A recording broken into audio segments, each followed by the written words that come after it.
Hello and welcome to lecture number 1 of Persecution and Anthropology of Witch Hunts. This week I will provide an introduction to the unit. I'm your lecturer, Dr Nick Herriman, anthropologist at the Trobe University. A world populated with witches or sorcerers is a world preoccupied with dread. For all the angst and uncertainties about nuclear war, environmental destruction and economic meltdown, modern people at least have one comfort. They don't have to fear witches and sorcerers. They don't have to fear that their uncle or neighbour conducts nefarious magic. They don't have to fear that anonymous but terrifying hags committed to the destruction of life as we know it are flying on broomsticks to partake in heinous Sabbaths.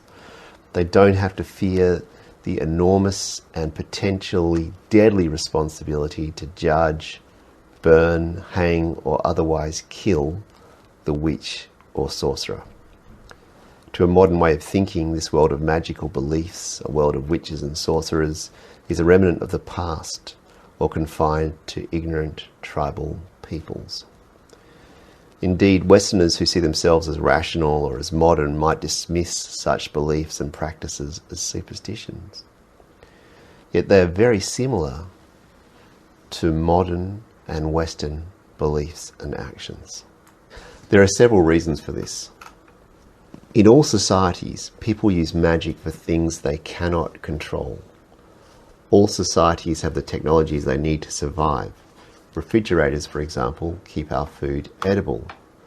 Beyond that, though, there are things that we may wish to control, but cannot. For such things, we turn to magic. For example, we eat rotten food and we're put in hospital. Now, if we mention getting better, we might touch wood, or we might avoid talking about death. These are magical ways to control our destiny. In all societies too, we have a tendency to blame misfortune on supernatural forces. Freud described this as the omnipotence of thought, the all-powerful nature of thought. This is a neurotic delusion that our thoughts or wishes can alter reality by themselves. For example, one of Freud's patients declared that if he thought of someone, he would be sure to meet that very person immediately afterwards, as though by magic. If without any serious intention he swore at some stranger, he might be sure that the man would soon die afterwards, so that he would feel responsible for his death. This feeling that our thought is all-powerful is quite common. So is the flip side of it. When we suffer, we may also blame others' thoughts or bad wishes. That is, to a mystical aggression from someone who dislikes us. For instance, my student tells me he hates me and wishes that I would die. I walk outside my office and a brick falls on my head. I feel that my student might somehow be responsible. In other words, if so-and-so has been wishing for me to suffer, he seems to be morally guilty when I do suffer. Magical ways of thinking that through harnessing imperceptible or extraordinary power we can control events, thus flourish in contemporary Western societies. Some people avoid marrying on Friday the 13th or walking under ladders. Others scream support for their sports team while watching TV in their living room. And others have a lucky tie or a lucky pen. Such people might be inclined to dismiss their actions as superstition, yet they are very difficult to distinguish from magic.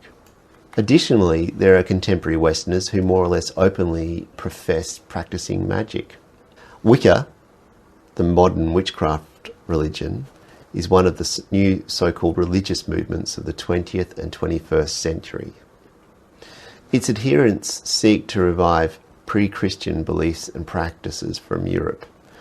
Inspired by the mid-century writing of Englishmen Gerald Gardner, Margaret Murray and others, Wiccan belief combines magic perception that adherents can influence the world around them through supernatural means, and religion, the worship of deities called the Mother Goddess and the Horned God.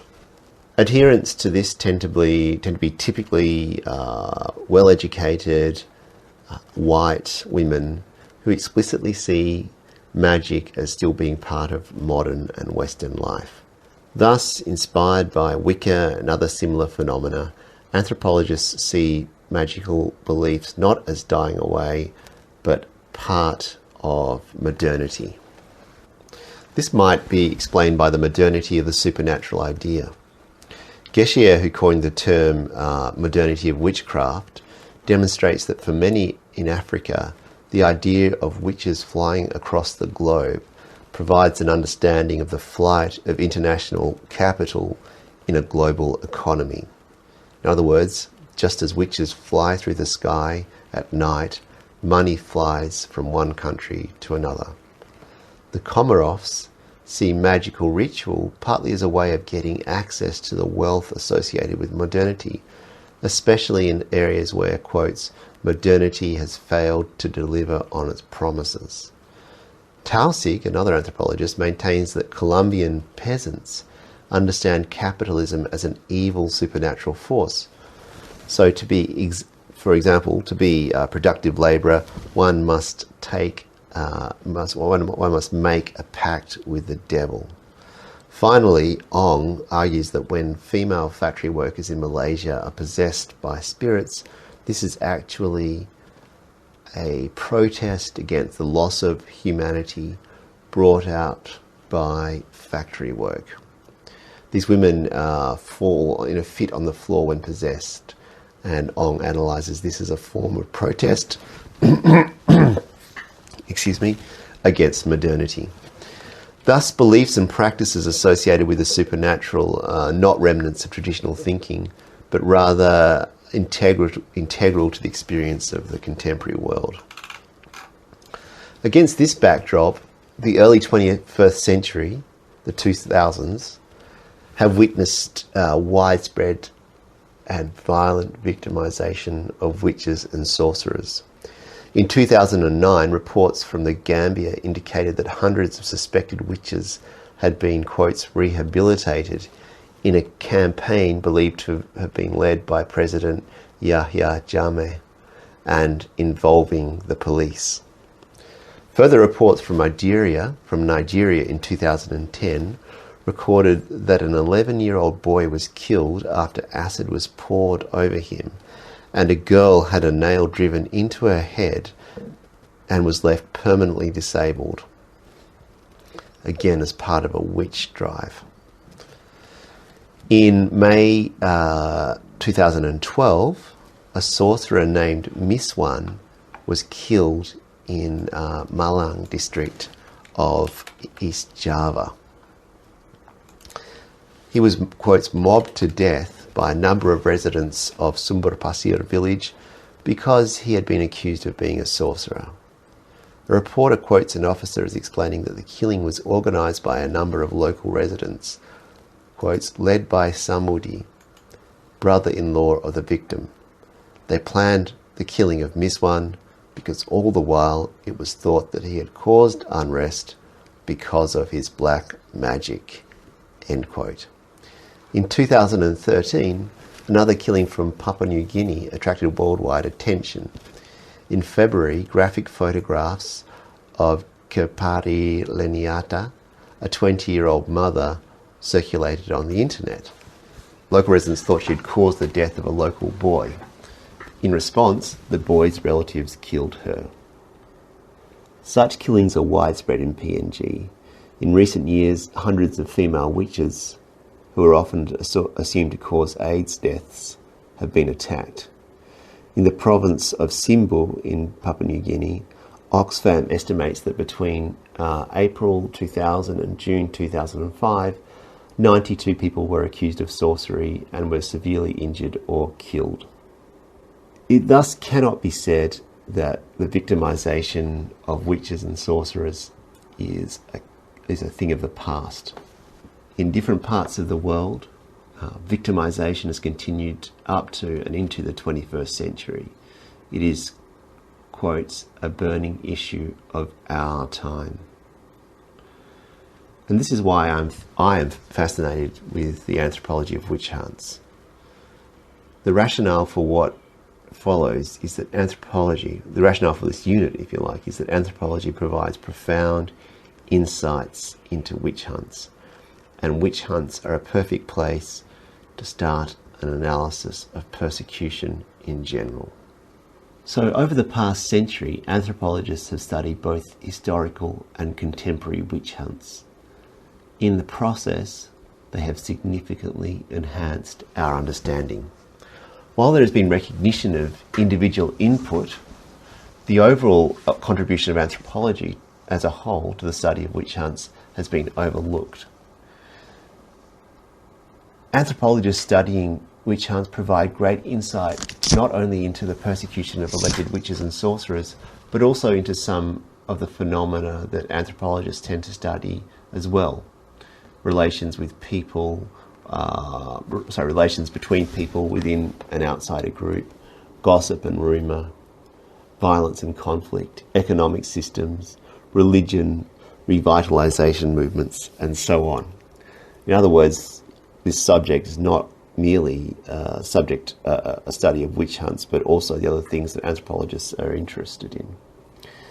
Hence, my contention in this unit is that recognition and deeper consideration should be given to anthropology's contribution to the study of anti-witchcraft and sorcery movements and persecution in general. So in this course, we'll use the anthropological approach to understand witch hunts and persecution.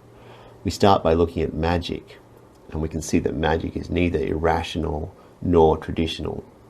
Some people are thought to use magic for legitimate ends, others use magic for illegitimate ends, and we will use the term witch or sorcerer to describe such people. And what we're going to talk about now refers to witches, but equally refers to, I'm going to use the term witches, but equally we could talk about sorcerers. The basic idea of witch persecution is that we have an image of a witch and then we pin it on someone.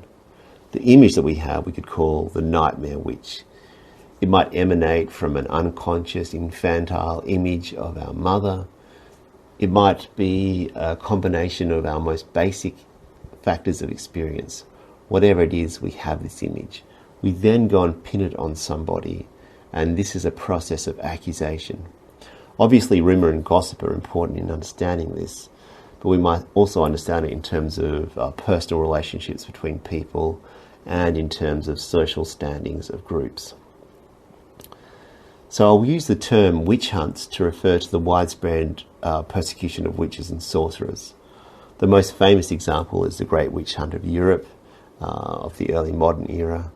And we will look in this unit at several explanations for it, including that it resulted from a coming together of elite and folk ideas about witches, from the church attempting to diffuse pressure on the church by blaming problems in society on witches, and the idea that in agricultural societies and other societies that value men over women, persecution of witches is more common. So I'm going to use all these ideas over the next 13 lectures, and hopefully they'll give you a much greater understanding of witch hunts in general, witch hunts in particular, and persecution in general. Okay, thanks for your attention today. I look forward to speaking more and have you listening in lecture